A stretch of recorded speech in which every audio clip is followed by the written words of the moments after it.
Philip, what more can you tell us about Fenster's release? Yes, well, we now know he's on a private jet on the way to Qatar, and from there he'll be connecting back to America. He is traveling with Bill Richardson, who is a former senior American diplomat and politician, who's made a bit of a career for himself as a hostage negotiator on behalf of the American government, but not officially representing them, where American citizens are held in places like North Korea, Sudan, various other sort of trouble spots.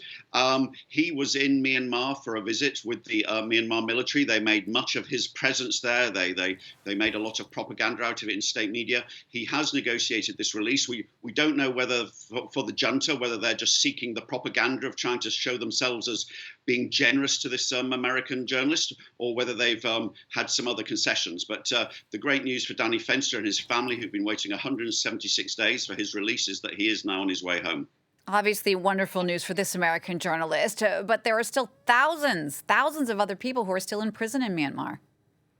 Yes, Fenster's the charges against him were trumped up, and he is the only foreign journalist who's been jailed. But there are more than 7,000 Myanmar citizens still in prison, including 50 local journalists. They are facing a whole array of charges, which are very, very sort of very stretching. You know what they've been accused of doing. The junta staged this coup in February. They've been staging a series of crackdowns.